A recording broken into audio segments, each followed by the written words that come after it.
Okay, so good morning. So in the last class we started radiative transfer.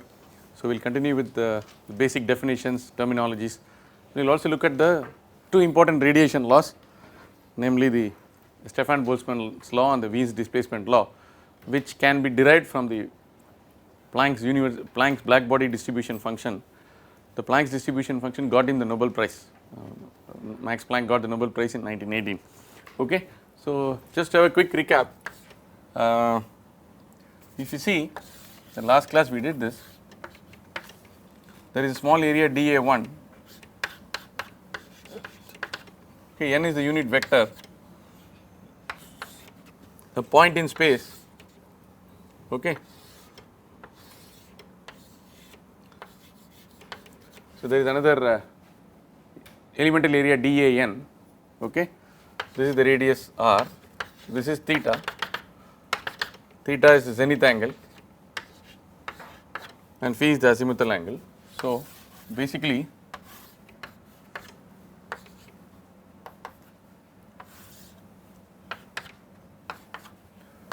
this is fine, no, x, y, z, this, okay. So r,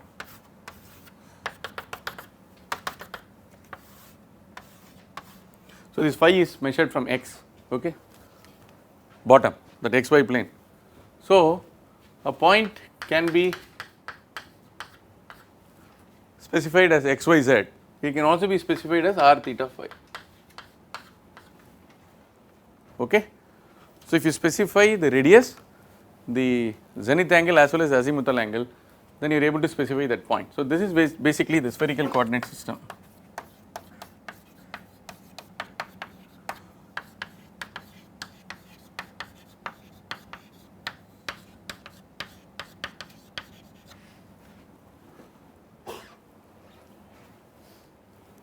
Alright. So we must now look at the difference between plane angle and solid angle.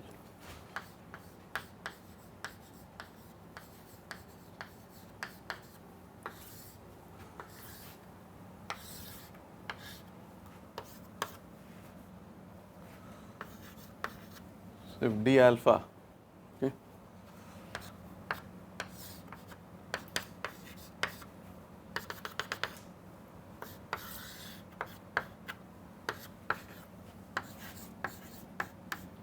d alpha equal to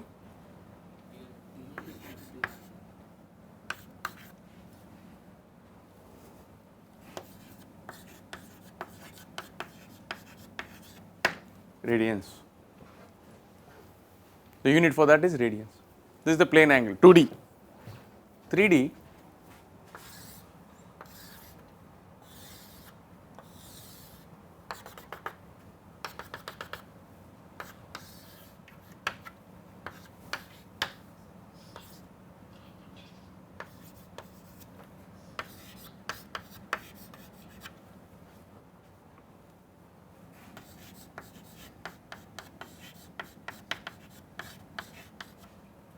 so this is a solid angle.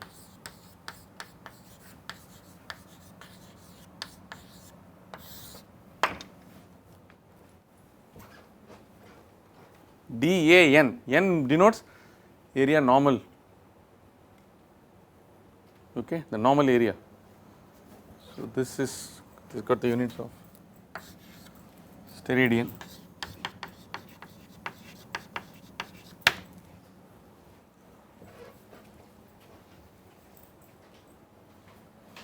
Okay. Now let us go a little deeper.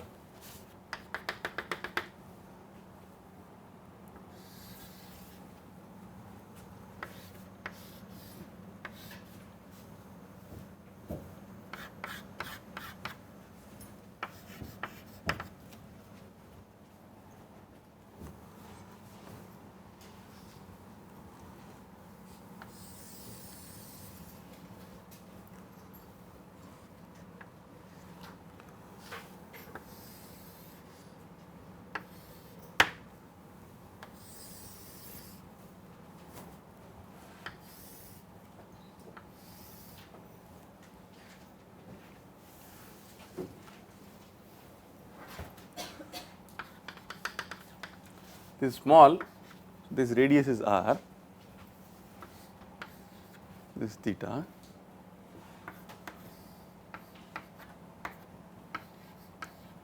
this is d phi, this is dA1, so this is your unit vector and all that.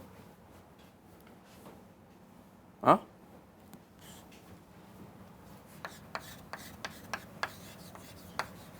That is dAn. Okay.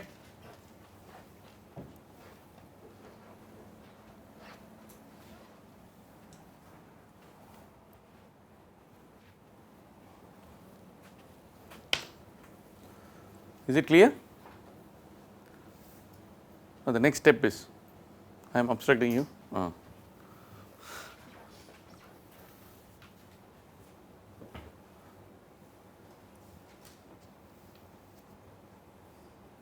The next step is to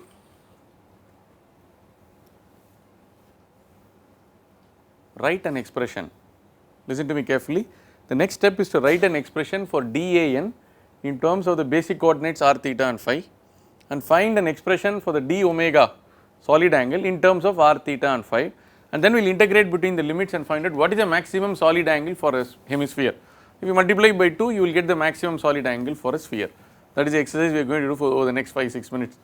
So first write dAn in terms of r theta and phi, sin theta, cos theta, tan theta, whatever you want to do. Then get an expression for d omega as a function of r theta and phi. So therefore, we will be in a position to express the solid angle in terms of r theta and phi. So the spherical coordinate system is very useful for us, okay. And then we will find out the maximum solid angle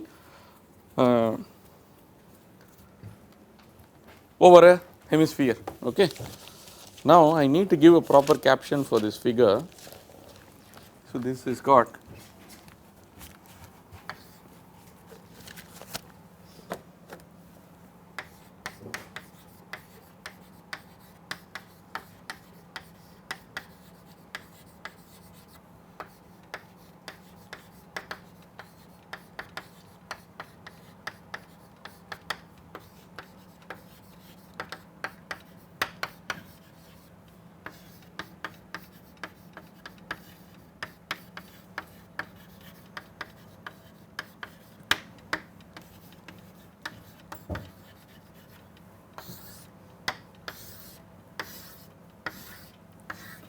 the right caption for this figure would be solid angle subtended by the elemental area dAn at a point on another elemental area dA1 in the spherical coordinate system.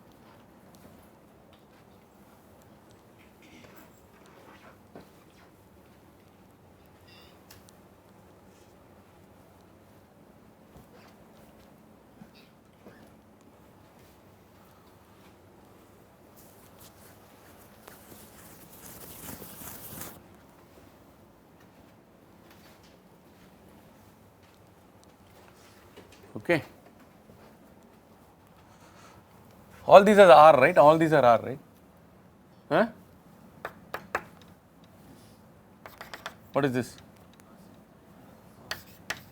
R sin theta, na? Huh? What will be this? So this is the same as this, huh? This is R sin theta. What about this? R d theta. Okay.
No r square, huh?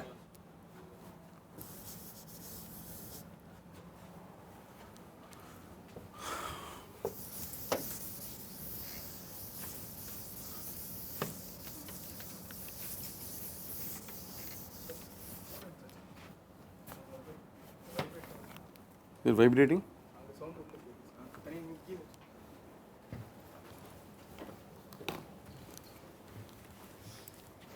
Those are the pings, huh? Huh?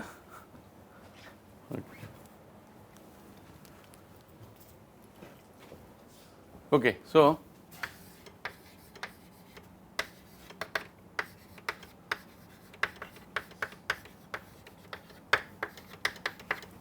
hemisphere is generally 2 pi, huh?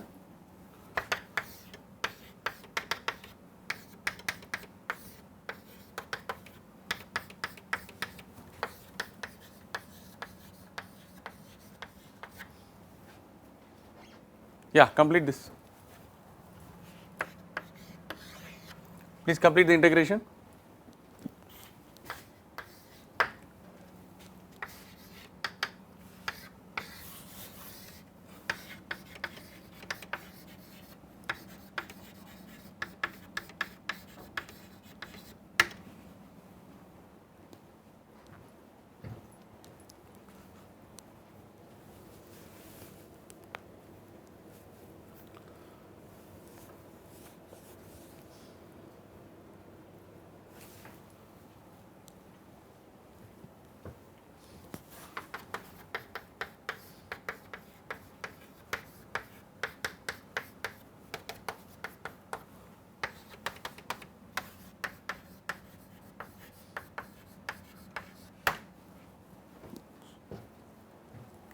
So omega over the hemisphere is 2 pi steradians. Why we are worried about the hemisphere is we are looking at radiation onto a surface and radiation from a surface.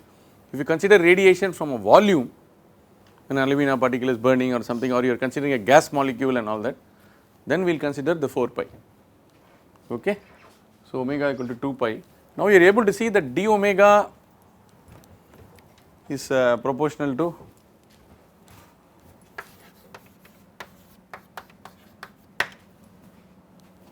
okay. So what about the flux density?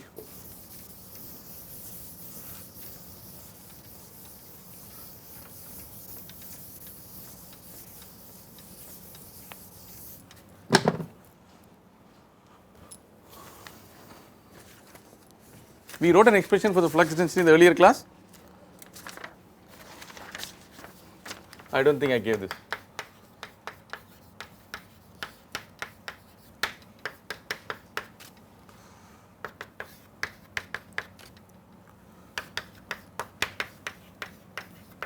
Okay. So this is an important formula which converts I to F. I is basically a scientific quantity, F is an engineering quantity, alright. I has got watts per meter square per steradian per micrometer, okay. So this will become, the steradian will go, it will become watts per meter square per micrometer. Then if you integrate it with lambda 1 to lambda 2, it will become watts per meter square. If you multiply by the dA1, it will finally become watts, alright. So this is this is the formula for flux, alright. So flux density is proportional to solid angle, right? The flux density is proportional to the solid angle. Yes or no? Okay, suppose you do not believe me, consider this dA1 is this A4 sheet of paper, this is dA1, this duster is dAn, okay. This is dAn, this is dA1, assuming the both are very small. Connect the centroid of this to centroid of this, then I keep it at this height, I can find the solid angle, okay. Both the areas are the same. Now this is at 1000 degrees centigrade, let us say, this is at 30 degrees centigrade, you are finding out how much this fellow duster is receiving heat from this fellow. So it will, temperatures are the same, other conditions are the same, it will receive some heat, right. I keep the duster here. What happens to the solid angle subtended by the duster at a point on dA1, is it increasing or decreasing? Decreasing, because What is actually the solid angle? The solid angle, intuitively you can feel that the solid angle is nothing but if this duster is here, I draw imaginary hemisphere with the radius equal to this distance, okay. I am trying to find out what is the ratio of the area of the duster to the 2 pi r squared, and even if the duster's area were to remain the same, as this r keeps on increasing, the duster occupies an increasingly smaller area of the hemisphere 2 pi r squared. Therefore, the flux density is inversely proportional to r square, which is called the inverse square law, which your physics teachers must have taught somewhere, okay. So, flux density is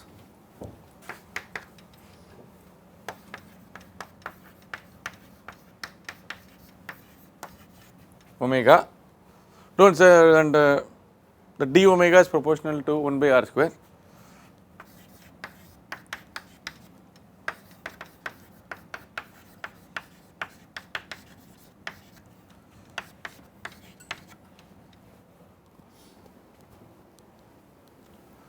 So, it is not only the size of the earth and the sun and the temperatures of the sun which decides the temperature of the earth sun distance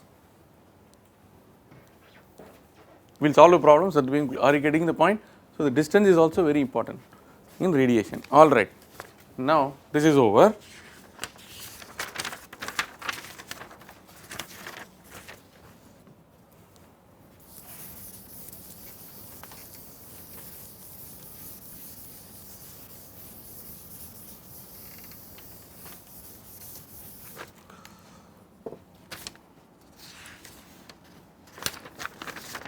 See,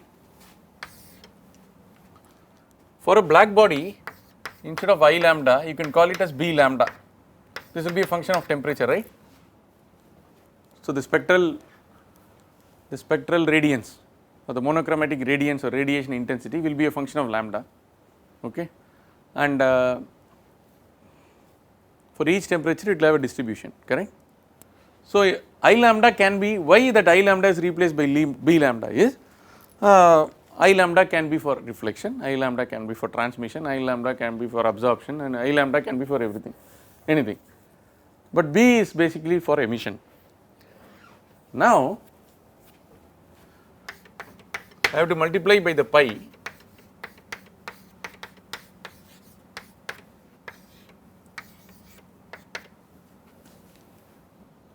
is the solid angle, it takes care of that proof we will see later, no I do not have time.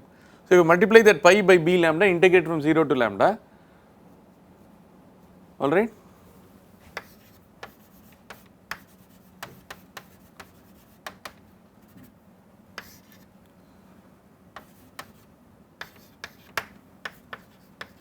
What do you get here?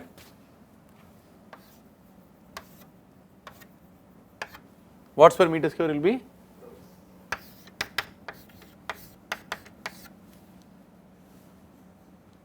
the emissive power of a black body. This you know is sigma t to the power of 4 for a black body. We are still discussing black body, right. This result that it is equal to sigma t to the power of 4 was already known to all the people before Planck also, because it was verified by experiment. You have to just find out the emissive power of a body and then no, I have not defined black body yet, right, okay.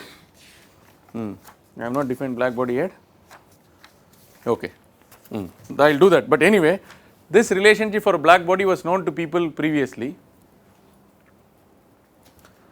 But what is that value of B lambda, which when multiplied by pi and integrated from 0 to lambda will give the sigma t to the power of 4, and what is that B lambda which will for all temperatures tend to 0 when temperature is 0, which will tend to infinity when temperature is infinity, which will tend to 0 when lambda equal to 0, which will tend to 0 when lambda tends to infinity.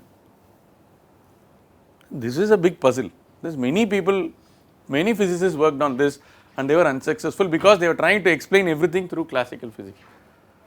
Then Max Planck found out an expression first in 1901.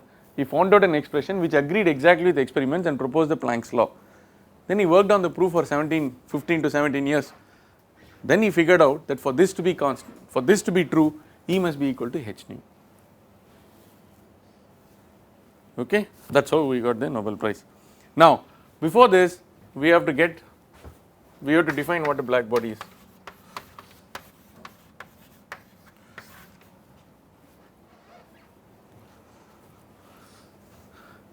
please take down. A black body is one.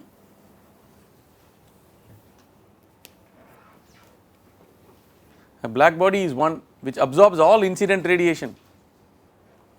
A black body is one which absorbs all incident radiation regardless of its direction and wavelength. A black body is one which absorbs all incident radiation regardless of its direction and wavelength.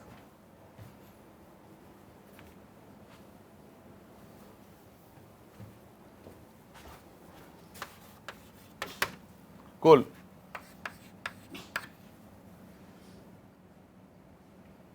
Coal and then hollow cavity. These are something which are close to black body. Hollow cavity is like this. It is maintained at temperature T. There is vacuum inside. Okay. Small opening is there. So there will be multiple internal reflections, right? Then the pencil of radiation which is coming out can be deemed to be a black body radiation at the temperature T. This is how you simulate black body in the lab. Okay. Coal may be having a, so this is defined by a quantity called emissivity. If emissivity is equal to 1, we will say it is black body. Okay. Rather, a real body is the emission of a real body divided by the emission of a black body at the same temperature and wavelength. So these are all some of the examples. And then for this black body, what is the I lambda for emission is the B lambda. So of the various distributions, only Planck arrived at the correct distribution, and Planck got this as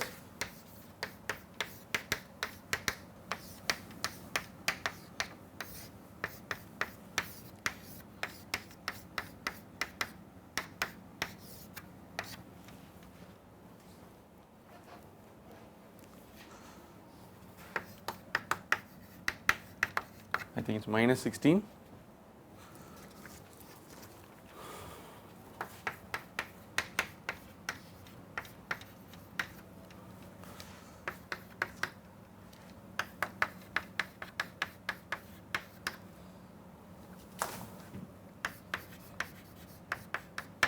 So this is called the first radiation constant.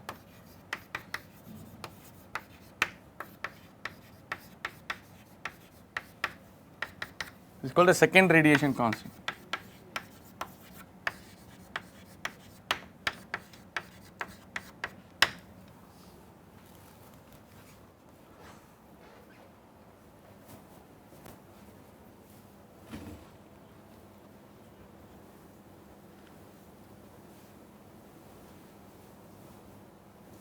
Okay. So this is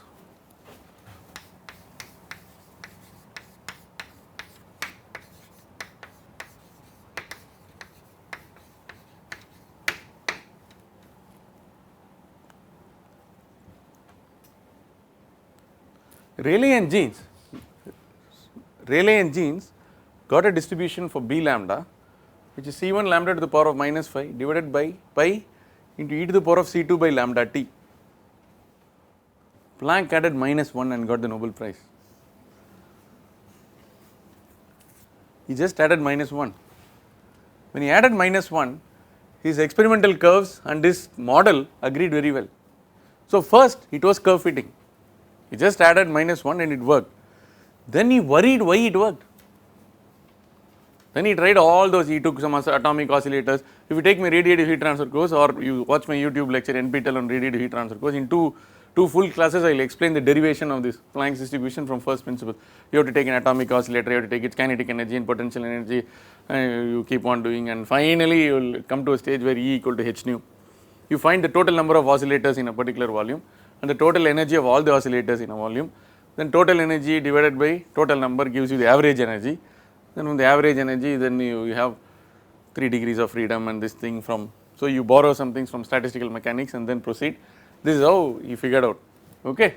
So, but this is asymptotically correct, okay, that, and it satisfies all fundamental and it satisfies all mandatory requirements. What are the mandatory requirements? Lambda tending to 0 it has to tend to 0. If it tends to infinity, it will become a singularity. Then all physicists will concentrate on lambda tending to 0 and produce a lot of energy, right? Okay. Same thing with lambda tending to infinity. So when lambda tending to 0 and lambda tending to infinity, B lambda must tend to 0 regardless of the temperature. Then when T equal to 0, T tends to 0, lambda B lambda must tend to 0. That is intuitive. And when T tends to infinity, B lambda tends to infinity. And finally, if it is integrated with over pi and then d lambda 0 to infinity, it must result in the Stefan-Boltzmann's law. So it is an inverse problem. What is that B lambda which will satisfy all this and which will agree with the experiments?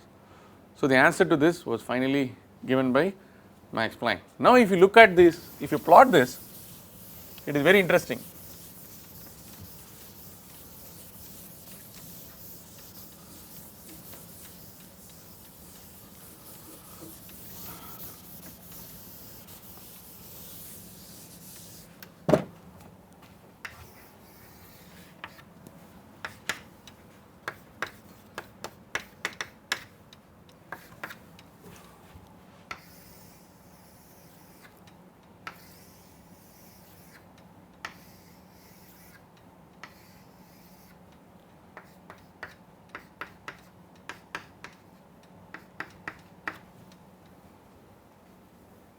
So B lambda versus lambda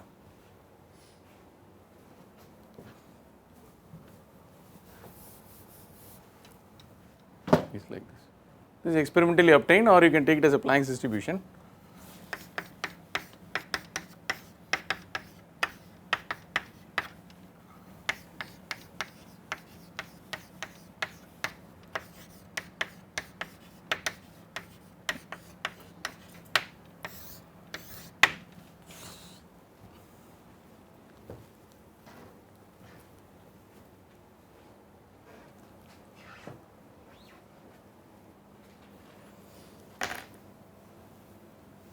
Please take down features of the Planck's distribution.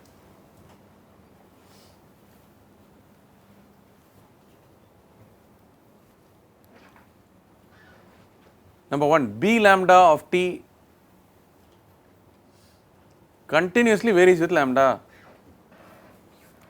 B lambda of T continuously varies with lambda for every T, okay. Or you say B lambda varies continuously with lambda for every T, whatever. B lambda varies continuously with lambda. So it is, that means I am saying it is not a discontinuous function. Number 2, for every temperature there appears to be a peak in the distribution. For every temperature there is, for every temperature there is a peak value of B lambda. For every temperature, Marius, for every temperature there is a peak B lambda, or there is a value of lambda at which B lambda is a maximum. 3,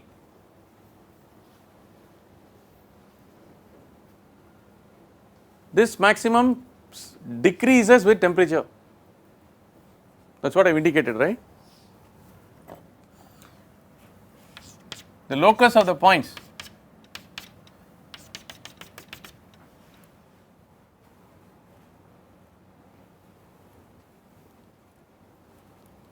will be a straight line. We are going to do that proof in a little while. Now, 4th point,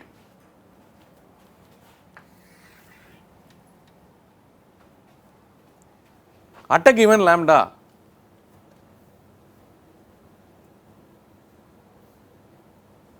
B lambda increases with temperature, correct?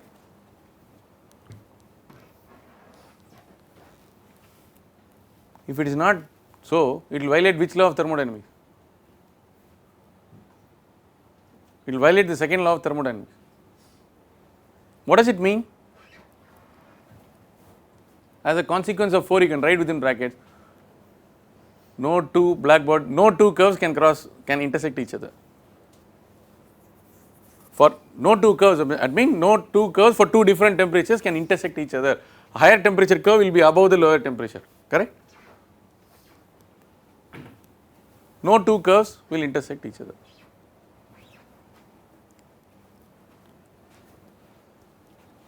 Okay, now a quick question. Please multiply this by pi and all that. What will be the area under the curve? Area under each curve? Sigma t to the power of 4 by pi. Correct? If you multiply by pi, it will be sigma t to the power of 4. So the area under the curve gives the Stefan, so this is called the Stefan-Boltzmann's law. We will see that little later.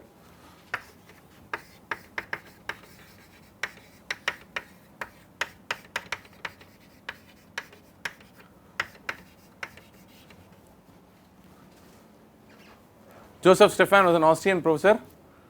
Boltzmann was a German PhD student. They figured this out using thermodynamics, and then they use experimental data to get the value of sigma, but without quantum statistics. Max Planck came later and then figured out. So you can see that in radiation the contribution of Germans is very, very high, the development of radiative transfer. Okay. Now we will have to do something about this orange line. Don't wait for me. Find out the peak of every curve. So differentiate your B lambda, and find out where it becomes stationary. We lost track of the equation numbers. What is this equation number?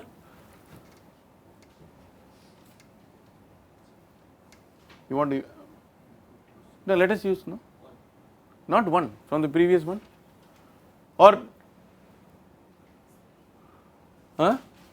this 7, okay, 8,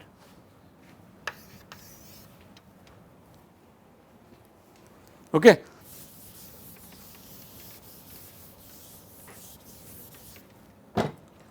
Okay.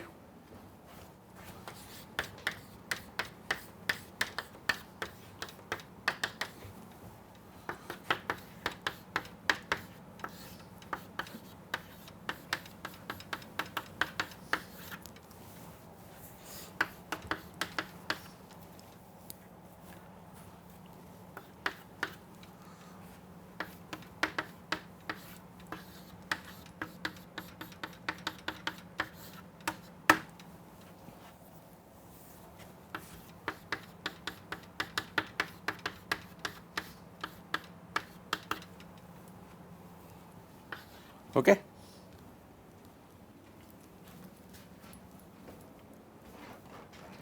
Akhil, is that okay? So first term is minus 5 lambda minus blah blah blah, that leave the pi, plus minus 1 lambda,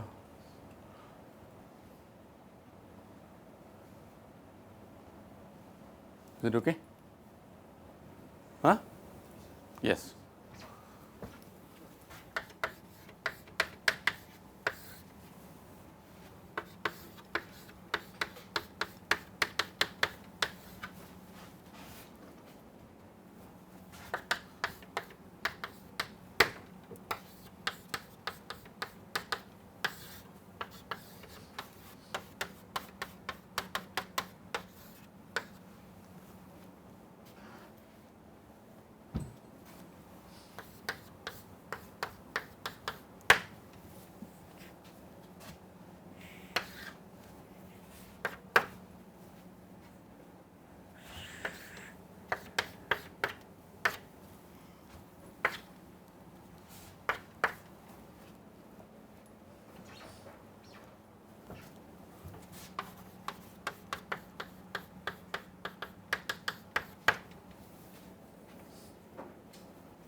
Is it okay?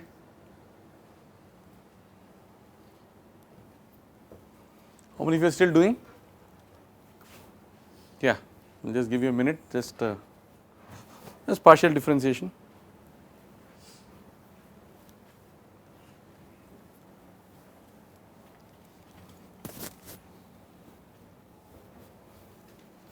Okay. Now,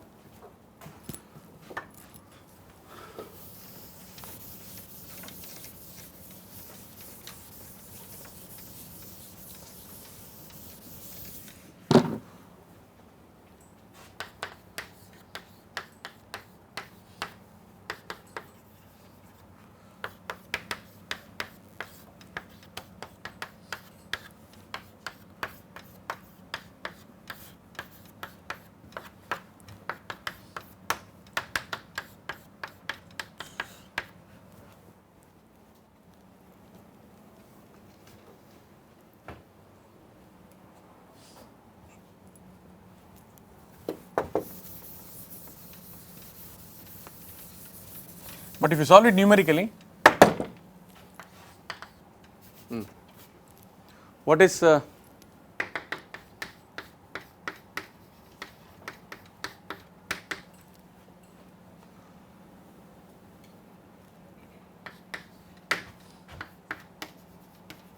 what was C2? 1 point 10 to the power of, yeah, how much is this?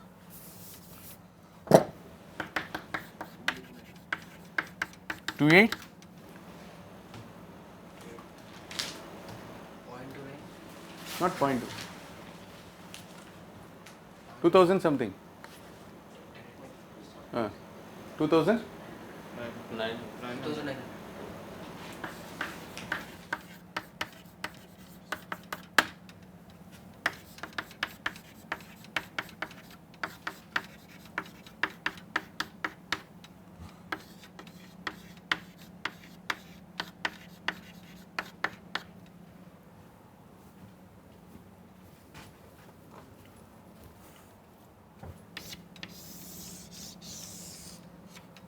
okay.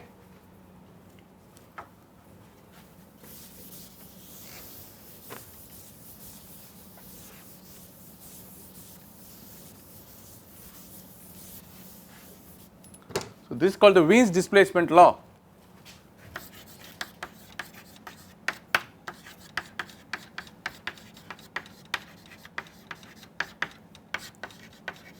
So Wien is another German professor. He also gave a black body distribution which was correct only in one part of the spectrum. Rayleigh-Jeans gave a distribution which was correct in the other part of the spectrum, but Planck gave a distribution which was correct in the all the parts of the spectrum. Okay. Now, as T increases, what happens to lambda max? Decreases. All right. That is why with increasing temperature the lambda max tends to decrease, which was evident from the distributions we plotted. Okay. This is one thing. The sun's temperature is about 5800 Kelvin. What will be the lambda max for the sun's radiation? Half, which is in the visible part of the spectrum. Okay, which is in the visible part of the spectrum. That is why the sun's radiation is very important. It gives that cool daylight. Now, the earth is at a temperature of, let us say, 280 Kelvin, 289, let us say it is 255, depending on which one your albedo and all that. Let us take 289, therefore lambda max will be 10 micrometers. Okay, this will be in the infrared part of the spectrum, and these greenhouse gases absorb the radiation in the infrared part of the spectrum, whereas they allow the radiation in the short wave or in the visible part of the spectrum. So these greenhouse gases are this water vapor, carbon dioxide and methane and all those gases. So when you continuously burn these fossil fuels, incoming they allow and the outgoing they do not allow. That is, so this leads to a positive feedback, which leads to what is called a radiative forcing, and which upsets the equilibrium temperature of the earth. This also leads us to the concept of color. Okay, so today I am wearing some, hopefully it is a blue trouser. What is the wavelength of blue? 0.5. Okay, 0.4 is violet, right? Let us say 0.5. If you put 0.5, what will be the temperature? 6000, huh? Am I at 6? What will happen to me if it is 6000 Kelvin? What is this color then? What is color? What is the color which you see? The color you see is not emission, the color you see is the reflection. Whatever color you see is a reflection, it absorbs all the colors, but this gives out blue color.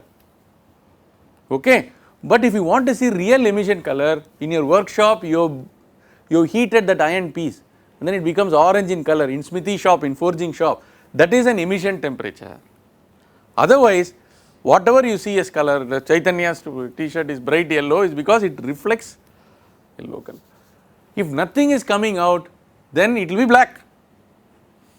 That is why it is a black body. So, black is not a color, black is the absence of color. So, that is a deep philosophical concept. Black is not a, actually black is not a color, okay. But our eyes are capable of detecting only from 0.4 to 0.7, okay. So, we cannot judge a body to be radiatively black based on 0.4 to 0.7. For all you know, less than 0.4 and greater than 0.7, it may not absorb, okay. So, if it has to be radiatively black for 0 to infinity lambda, it should absorb all the. But when it absorbs in 0 to infinity, guaranteed that 0.4 to 0.7 also it will absorb. Therefore, a radiatively black object will be a visually black object, but a visually black object need not be a radiatively black object. For example, snow with some white color is seen, it is a high absorber. For most part of the spectrum, its absorption is so high, and by virtue of which its emissivity is 0.95, 97 and so on. So, black body means you immediately think Asian paints or this thing blackboard, or that you conjure visions of something being very, very dark, right, okay. So, that is basically absence of color was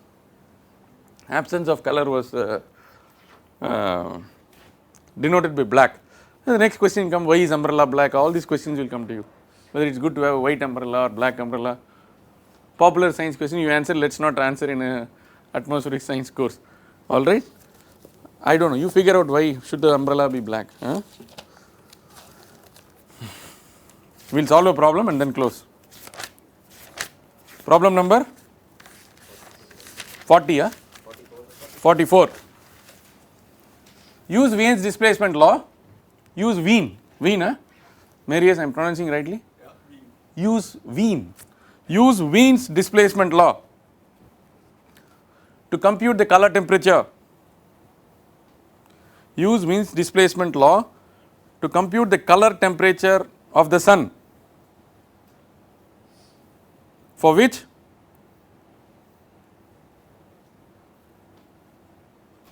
the wavelength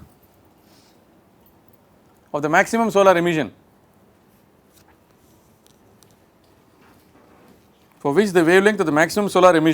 is observed to be 0.475 micrometer. Use Wien's displacement law to compute the color temperature of the sun, for which the wavelength of the maximum solar emission is observed to be 0.475.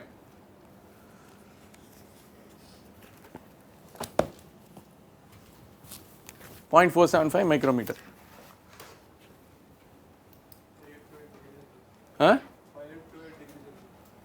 No good degrees Celsius. Let us get down to Kelvin. 44.